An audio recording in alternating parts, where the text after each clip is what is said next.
WhatsApp everybody, अस्सलाम वालेकुम। कैसे हैं सब फ्रेंड्स? होप सो सब ठीक होंगे। वेलकम टू द वीडियो जिसमें हम डिस्कस करेंगे नेपाल के एक्सपेंसेस, नेपाल में जाना कैसे है, वीज़ा कैसे लेना है, और मैं जब गया मेरे राइड पे कितना खर्चा आया, बाइक कितने का मिला, क्या कितने का हुआ। वैसे तो मैंने व्लॉग में ज़्यादातर चीज़ें बता दी हैं, लेकिन अगर आप लोगों ने व्लॉग नहीं देखा या आप एक ही वीडियो में हर इन्फॉर्मेशन चाहते हैं तो भाई वो है ये वीडियो के नेपाल कैसे जाना है, नेपाल में क्या खर्चा आएगा और क्या सीन है। और इसमें डिस्कस करूंगा मैं जो चीज़ें मैंने की थी और जिस तरह मैं गया था मैं वही बता सकता हूँ, उससे ज़्यादा ऊपर नीचे चीज़ें मैं बता नहीं सकता। और आई होप सो आप लोगों के जो भी क्वेश्चन होंगे वो यहाँ पे क्लियर हो जाएंगे। अगर फिर भी अगर कोई क्वेश्चन रह गया हुआ या आप लोग कोई और इन्फॉर्मेशन पूछना चाहते हैं तो नीचे कमेंट सेक्शन खाली है भाई, जाके कमेंट कर सकते हो आप।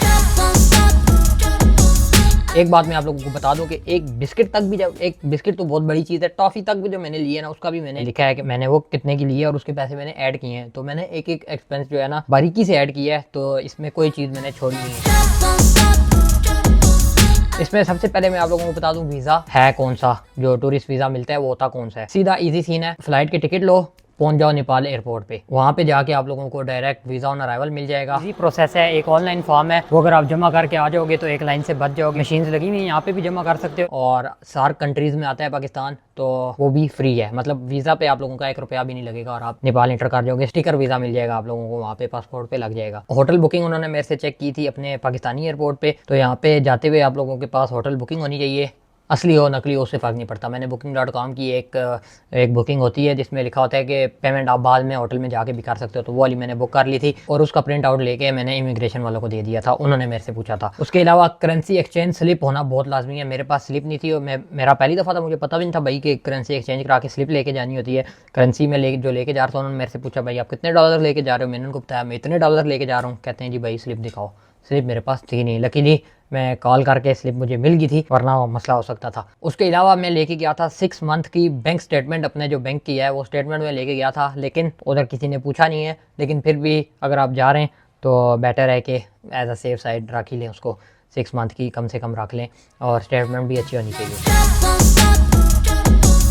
फ़्लाइट की बात करें तो जो मैंने फ़्लाइट ली थी वो थी एयर अरेबिया की, जो कि मुझे कॉस्ट की थी 1,90,000 की। बाद में हो सकता है प्राइसें ऊपर नीचे होगी हूँ, मैंने तकरीबन जाने से 10 एक दिन पहले ली थी। तो अगर आप ज़्यादा जल्दी लेंगे तो सस्ती मिलेंगी और करीब जितना करीब आते जाएंगे और महंगी होती जाएंगी, और अभी तो कोई पता नहीं है कि वैसे ही फ़्लाइट महंगी हुई भी हो। तो 1,90,000 की सिर्फ मुझे फ़्लाइट मिली थी और पूरे ट्रिप का राइड चाहे हर एक चीज़ में ना सबसे महंगी चीज़ ये थी। तो ये आप लोगों को पता लग गया कि 1,90,000 पे जो मुझे फ़्लाइट्स मिली थी ना, इससे महंगा तो कुछ भी नहीं हुआ वहाँ पे। तो उसके अलावा रावलपिंडी से मैं कराची गया था। कराची से मुझे तकरीबन सस्ती फ्लाइट नहीं पड़ रही थी उस तरह, लेकिन ये है कि 10-15 हज़ार रुपया बच रहा था और मैंने कहा चलो इसी बहाने हम कराची देखेंगे। मेरे पास काम होता है, आप लोगों को पता होगा मैं ऑनलाइन काम करता हूँ, तो मेरे लिए तो मज़े से भाई बस में मैंने बैठ के फुल दबा के काम किया था सुकून में। डाइवो की स्लीपर क्लास बस में मैं गया था, वो एक साइड का लेती है 10,500, जो कि दोनों साइडों के मेरे बने थे 21,000। तो ये मेरा सीधा सीधा सीन हो गया भाई, 190 + 21 ऑलमोस्ट 211। तो सबसे पहला काम होता है करेंसी एक्सचेंज कराना, वो तो मैंने वहीं से एक्सचेंज करा ली थी, उसका इतना इशू नहीं है। सामने करेंसी एक्सचेंज वाले हैं, अच्छा रेट दे देते हैं। मैंने ज़्यादा चेंज कराई नहीं थी, लेकिन रेट उन्होंने ठीक ही दिया था। सिम मैंने ली थी नेपाल टेलीकॉम की, किसी ने मुझे बताया था एनसेल की ज़्यादा अच्छी है, तो एनसेल का मुझे शुरू में नज़र नहीं आया, मैं पहली दफ़ा गया था तो इस वजह से जो पहले नज़र आया मैंने उन्हीं की ले ली। लेकिन नेपाल टेलीकॉम भी रिकमेंडेड है, अच्छी चली हर जगह पे। और सिम मुझे पड़ी थी 800 नेपाली रुपीज़ की, जो कि पाकिस्तानी बनते हैं ऑलमोस्ट अराउंड 1638 PKR, 1630-40 की कर लो, 1640 की मुझे नेपाली सिम पड़ी थी, जिसमें जो है इंटरनेट का पैकेज भी था 10 GB वाला। मेरे ख्याल में सिम तो सस्ती थी और पैकेज मैंने साथ बाय किया था, अब मुझे याद नहीं है, मैंने व्लॉग में दिखाया और शायद। उसके अलावा फिर नेपाल में जाके मैंने बाइक रेंट किया था, क्योंकि मुझे बाइक राइड करनी थी। तो बाइक रेंटल जो मुझे पड़ा है वो मुझे पड़ा था 1500 नेपाली रुपीज़ पर डे का, ऑलमोस्ट अराउंड 3100 के आसपास पाकिस्तानी बनते। तो मैंने 10 डेज़ के लिए बाइक रेंट किया था, तो मेरा बन गया था ऑलमोस्ट अराउंड 15,000 नेपाली रुपीज़, जो कि पाकिस्तानी 30,800 के अराउंड अबाउट 700 के अराउंड अबाउट बन जाते हैं पाकिस्तानी रुपीज़ में। 7 डेज़ की नेपाल में मैंने बाइक राइड की थी। 3 दिन पहले आप लोगों ने शुरू में देखा होगा काफ़ी बारिशें हो रही थी, तो उस वजह से मैं राइड नहीं कर सका था, लेकिन 7 डेज़ की मैंने फिर एट दी एंड राइड की थी। फ्यूल, एक तो ये बाइक छोटा था, 150cc बाइक था, उसकी वजह से ये फ्यूल काफ़ी कम खाता था, मतलब 40+ की एवरेज दे रहा था। मेरा एवरेज तो नोट की नहीं है मैंने, तो मेरा पूरा ऑलमोस्ट अराउंड 700 किलोमीटर की राइड थी, जो कि मुझे फ्यूल लगा almost around 2730 NPR Nepali rupees का, जो कि पाकिस्तानी ऑलमोस्ट समझ लें 5600 रुपीज़ का बनता है, जो कि नॉट मच है। इधर भी इतना ही लगता है, कोई ज़्यादा ऊपर नीचे सीन नहीं है। एंट्री टिकट्स की बात कर लेते हैं। एंट्री टिकट्स का सीन ये है कि एंट्री टिकट जब दरबार स्क्वायर, म्यूजियम, इस तरह की जगहों पे जाओ तो वहाँ पे एंट्री टिकट्स होते हैं, वो तो हर जगह ही होते हैं, लेकिन सार्क कंट्री होने की वजह से हमें ऑफ पड़ते थे। मतलब अगर बाकी कंट्रीज़ के लिए 1000 रुपीज़ है तो सार्क कंट्रीज़ वाले लोगों के लिए जो है 500 का होगा। तो इसी तरह अगर 100 है तो 50 का होगा, 80 है तो 40, मतलब इस तरह काफ़ी ना ऑलमोस्ट 50% सस्ते में मिलता है। और लोकल्स के लिए तो खैर रेट और होते हैं, वो तो 500 वाला भी 100 का होता है उनका, तो लोकल्स का तो हर जगह यही सीन होता है। तो एंट्री टिकट सबसे महंगा जो मुझे मिला था वो मिला था चितवन नेशनल पार्क का, वो था तकरीबन 3500 का। उसके अलावा बाकी 3-4 जगहों के वो छोटे छोटे टिकट थे, 50-50, 100-100 वाले जो थे। जो 2 महंगे टिकट थे वो था एक दरबार स्क्वायर का, आई थिंक 500 था, और 3500 चितवन का था। टोटल एंट्री टिकट पे जो मेरा खर्चा है वो है 4160 नेपाली रुपीज़, जो कि पाकिस्तानी बनते हैं ऑलमोस्ट अराउंड 8500 रुपीज़, जो कि ठीक है। पाकिस्तान में हम लोग खेड़ा में गए थे तो वहाँ पे फॉरनर्स का $24 था तो उस लिहाज से देखा जाए तो काफ़ी बेहतर है। अब बात करते हैं मेन चीज़ की जहाँ पे खर्चा हुआ है, वो है होटलिंग। होटलिंग में बहुत ज़्यादा मैंने खर्चा नहीं किया, आप लोगों के सामने ही है, क्योंकि मैंने लोकल एक्सपीरियंस करना चाह रहा था। तो मैंने बड़े अच्छे वाले होटल, जो एक मेन होटल होते हैं, वो मैंने नहीं लिए।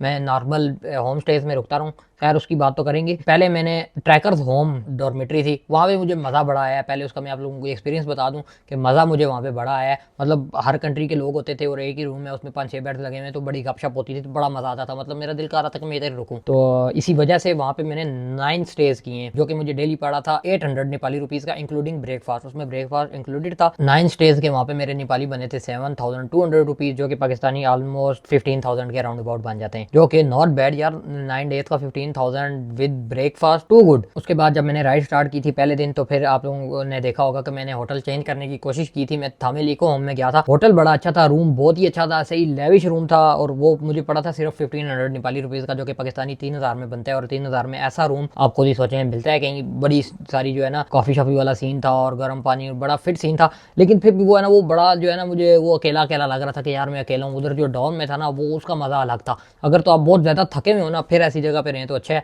वरना डॉम जो है ना बेस्ट चीज़ है। वैसे थके हुए भी डॉम में आप इजीली गुजार सकते हैं, लेकिन डिपेंड करता है बंदा किस तरह का है, किस तरह की चीज़ लाइक करता है। उसके बाद फिर मैं जब पोखरा गया तो मैंने स्टे किया था मीराज होम स्टे पे। बड़ा ज़बरदस्त होम स्टे है ये वाला भी। ये एक फैमिली रन बिजनेस था। उन्होंने अपने घर में कुछ डॉम्स बनाए हुए हैं, कुछ रूम्स बनाए हुए हैं। रूम उनके इतने सस्ते थे कि 500 रुपीज़ पर डे का था, तो मैंने रूम ही ले लिया था।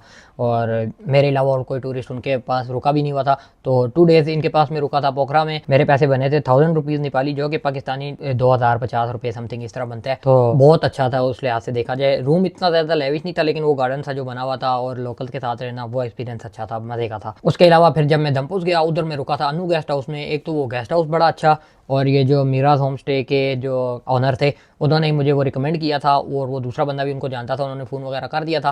तो उनके पास जब मैं गया तो उन्होंने मुझे दिया ये रूम, ये चेक करें कितना ज़बरदस्त रूम, जस्ट 700 रुपीज़ नेपाली में, पाकिस्तानी ऑलमोस्ट अराउंड समझ लें आप लोग 1440 के अराउंड अबाउट। रूम तो काफ़ी अच्छा था, लेकिन रूम जैसा भी है ना भाई, जो व्यू था ना यहाँ का, सारे पैसे इस चीज़ के थे। मैं गया ही व्यू देखने के लिए था। अन्नापूर्णा रेंज भाई साहब, आप सोच भी नहीं सकते कि क्या ज़बरदस्त थी। बारिश हुई, रेनबो निकल आई, उसके बाद सनसेट हुआ, उसके बाद नेक्स्ट डे सनराइज़ भी देखा हमने। गोरे सारे उधर जो है ना बस खड़े होकर अन्नापूर्णा को देख रहे थे, तो बड़ा मज़े का सीन था वहाँ पे। मैंने दोबारा कभी भी नेपाल गया ना तो इधर इस गाँव में मैंने वैसे ही जाना है, बस इतने सुकून की जगह है ना कि मैं कहता हूँ मज़ा ही आ जाता है। उसके बाद मैं चितवन में चला गया। 2 डेज़ का स्टे मैंने वहाँ पे किया, किंग जंगल होम स्टे पे, जो कि था मनोज भाई का। मनोज भाई इज़ अ ग्रेट पर्सन। उनके पास मैंने 2 दिन का स्टे किया है, जो कि मुझे पड़ा था 1200 पर डे पे। उन्होंने, वो भी होम स्टे है, उन्होंने घर के अंदर ही 2 रूम साइड पे बनाए हुए। पहले कह रहे थे कि 1 रूम था, अभी 2 थे जब मैं गया हूँ। तो बड़ा फिट सिस्टम उन्होंने रखा हुआ है। 1200 रुपीज़ तो सिर्फ स्टे नहीं था, 1200 रुपीज़ में 3 टाइम का खाना था भाई, 3 टाइम का खाना। तो ये कहाँ पे ही मिल जाता है 1200, लाइक पाकिस्तानी को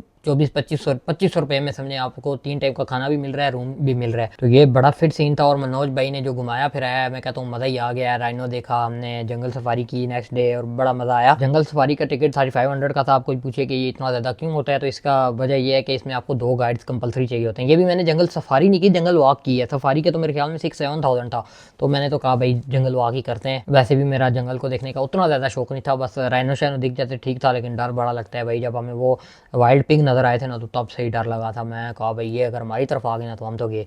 वैसे वो जो लोग साथ आपके दो गाइड जाते हैं वो सही ट्रेंड होते हैं, उन्होंने डंडे शंडे उठाए होते हैं, तो मसला होता नहीं है, लेकिन बंदा अपनी तरफ से तो डरता ही है। तो किंग जंगल होम स्टे में मेरा 2400 नेपाली रुपीज़ बने थे, जो कि 5000 रुपीज़ समझे बन गए थे। 4915 पाकिस्तानी बनते हैं, तो समझे बस 5000 के राउंड अबाउट बन गए थे। शुरू के दिनों में थामिल में जब मैं ट्रैकर होम में रुका हुआ था तो वहाँ पे जो है बारिश शुरू हो गई थी। बाइक मैंने ले लिया था तो उसका रेंट तो मैं ऑलरेडी पे कर चुका था, जो कि वापस हो नहीं सकता। तो इनके पास कोई पार्किंग थी नहीं, जिसकी वजह से मुझे एक पेड पार्किंग में खड़ा करना पड़ा था, क्योंकि वहाँ पे बड़ा सख्त रूल है। वो मेन एरिया है काठमांडू का, वहाँ पे ज़्यादा देर बाइक खड़ा करो तो पुलिस वाले उठा के ले जाते हैं, तो फिर मसला बना देते हैं। तो इस वजह से मुझे 3-4 दिन जो है ना पेड पार्किंग में खड़ा करना पड़ा था बाइक, जो कि मुझे पड़ी थी ऑलमोस्ट अराउंड 1875 नेपाली रुपीज़ की, पाकिस्तानी तकरीबन 4000 रुपये की। तो ये पार्किंग वाला फटका पड़ गया था मुझे लेकिन खैर है, चलो बाइक जो है वो सेफ रही है पार्किंग में और फिट सीन रहा है।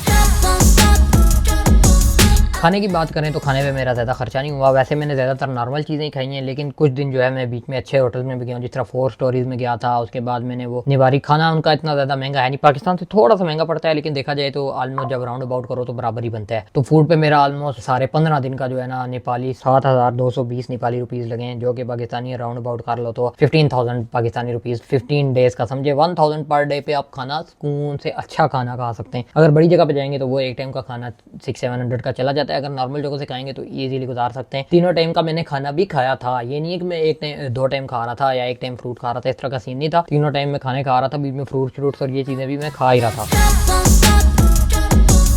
ये चीज़ एक्स्ट्रा करिकुलर में आ जाती है, एक्स्ट्रा चीज़ों में आ जाती है। मैंने शॉपिंग वहाँ से बहुत कर ली थी, क्योंकि मुझे ट्रैकिंग का सामान जो है ना वो बहुत ही पसंद आ गया था। रेट्स पाकिस्तान से मिलते जुलते हैं, थोड़े से कम हैं लेकिन मिलते जुलते हैं, बहुत ज़्यादा कम नहीं है, लेकिन जो वैरायटी है ना नेक्स्ट लेवल की है भाई। तो शॉपिंग मैंने वहाँ से कर ली थी 23,000 नेपाली रुपीज़ की, जो कि ऑलमोस्ट हमारे बन जाते हैं 47,000 रुपीज़ पाकिस्तानी रुपीज़। तो शॉपिंग पे मेरा जो है वो खर्चा थोड़ा ज़्यादा हो गया था, लेकिन इसको हम अपने टोटल खर्चे में ऐड नहीं करेंगे, क्योंकि शॉपिंग तो एक्स्ट्रा चीज़ है, वो बंदे के अपने पे होता है कि आप जाएँ, आप 200 रुपये की करें या 2 लाख की करें, वो सारा आप पे है, तो हम शॉपिंग को इसमें इंक्लूड नहीं करेंगे।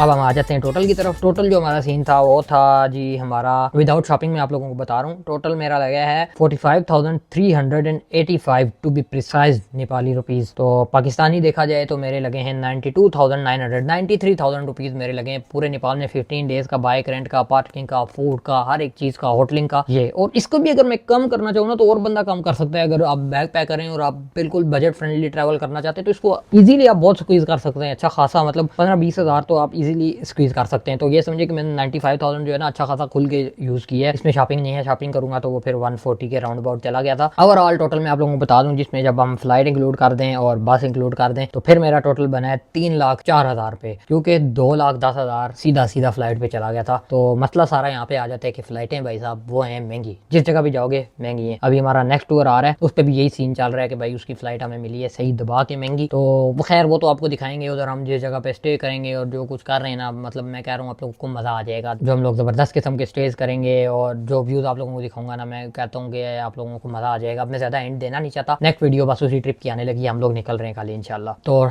ये था नेपाल का सारे टोटल 3,04,000 मेरा टोटल लगा, जिसमें से जो है फ्लाइट्स का और वो चीज़ें ज़्यादा लगी थी। उसके बाद कराची में थोड़े बहुत मेरे खर्चे हुए 1,000-2,000 ही हुए, बहुत ज़्यादा नहीं हुआ, उसको मैं कंसिडर ही नहीं कर रहा। मैंने सिर्फ आप लोगों को जो नेपाल के अंदर जाके जो खर्चा हुआ है ज़्यादा मेन दिखाना वो चीज़ था। यहाँ से फ्लाइट मुझे पड़ी 190 की और ये चीज़ें ये सब आप लोग देख लें। अगर आप लोग नेपाल का प्लान करना चाहते हैं, रिकमेंडेड है कि नहीं रिकमेंडेड, 100% रिकमेंडेड है। और खुसूसी तौर पे अन्नापूर्णा का जो व्यू है ना वो रिकमेंडेड है। उसके अलावा चितवन नेशनल पार्क, भाई साहब चितवन में मैं जो है ना 2 दिन रुका था, मेरे काम आ गया था, नहीं तो मैं और दिन रुकता। लेकिन नेक्स्ट टाइम जब भी गया ना चितवन में 3-4 दिन रुकना लाजमी है भाई, उधर जगह इतनी मजे की है। एलिफेंट सफारी भी है तो वो बड़ा फिट सीन है, वो मैंने मिस कर दिया। बहुत सारी चीज़ें मैंने मिस कर दी है, लेकिन एक ट्रिप पे बंदा हर चीज़ कर भी नहीं सकता। सिर्फ 15 डेज थे, लिमिटेड डेज होते हैं, और 15 में से भी सिर्फ मैंने 7 डेज की राइड की थी, क्योंकि मुझे काम आ गया था अर्जेंटली, तो मैंने वो काम करना था। लेकिन उसके अलावा हमने काठमांडू में निवारी खाने खाए और वो बोबा टी ट्राई की। बोबा टी मज़े की थी यार, पाकिस्तान में अगर कहीं से मिलती है ना, अगर आपको पता है मुझे बताएं भाई, मैं पहुंच जाऊंगा। इस्लामाबाद पिंडी की बात कर रहा हूँ, आगे पीछे हुई तो चलो किसी टूर पे ट्राई करेंगे कैसी मिलती है। नेपाल में जो मैंने पी थी ना उसने तो भाई साहब मजा करा दिया था। तो खैर ये था हमारा फुल सीन। लैपटॉप हम कर देते हैं बंद, इन्फॉर्मेशन चलेगी सारी आप लोगों को। हर टूर पे मैं ये कहता होता था कि भाई इस टूर के बाद मैं आप लोगों को बताऊंगा कितना खर्चा आया है, लेकिन अब मैंने कहा इंटरनेशनल ट्रिप है, इस दफ़ा हम आप लोगों को गोली नहीं कराएंगे, इस दफ़ा हम आप लोगों को बताएंगे कि भाई कितना खर्चा आया है। तो ये खर्चा आया भाई साहब खुला डुला करके, अगर आप लोग करना चाहें तो इससे कम में भी कर सकते हैं। और नेपाल 100% रिकमेंडेड है। है, बंदे बहुत ज़बरदस्त हैं, सही पोलाइटली मिलते हैं। मतलब जिस तरह हमारा ये नॉर्दर्न एरियाज में सीन है ना, बंदे आराम सुकून से मिलते हैं, बड़ा अच्छा वेलकम करते हैं। और खास तौर पे मैं आप लोगों को बताऊं कि पाकिस्तानियों को वैसे ही वो लोग बहुत पसंद करते हैं, बड़ा अच्छी नज़रों से देखते हैं, वो भी फिट सीन है। और उसके अलावा सोलो बाइकर में पहले ही गया हूँ, इससे पहले मैंने यूट्यूब पे तो कम से कम नहीं देखा, और अगर किसी ने किया हो तो शायद किया होगा। तो वैसे मैंने जहाँ तक देखा है, मैं पहला सोलो बाइकर था जिसने पाकिस्तान से नेपाल जाके बाइक रेंट करके, बाइक हम लेके जा नहीं सकते क्योंकि बीच में इंडिया आता है और इंडिया हमें वीज़ा नहीं देता, वरना तो मैं भाई साहब बाइक लेके जाता और उसका तो जो मज़ा आता ना, वो फिर 2-3 महीने का ट्रिप हो जाता और चस आ जाती। लेकिन खैर है, इसमें भी बड़ा मज़ा आया। बस एक नेपाल की जो रोड थी उसने बड़ा तंग किया है मुझे, खटमंडू टू पोखरा जो रोड है ना, हा भाई साहब उसने बड़ा ही तंग किया था। वो भी लैंडस्लाइड की वजह से, आई होप सो अब वो जल्दी बन जाएगी, वो लोग बनाने की कोशिश तो कर रहे हैं। तो लेट्स सी अब उनकी गवर्नमेंट क्या काम करती है क्या नहीं करती। इस वीडियो को हम लोग करते हैं यहीं पे खत्म, अगले टूर की तैयारी स्टार्ट हुई है, यहाँ पे सब कुछ सामान पड़ा हुआ है। होप सो आपको वीडियो पसंद आई होगी, अगर पसंद आई है तो लाइक शेयर सब्सक्राइब करना ना भूलिएगा। With that said bye bye, take care, अल्लाह हाफिज़।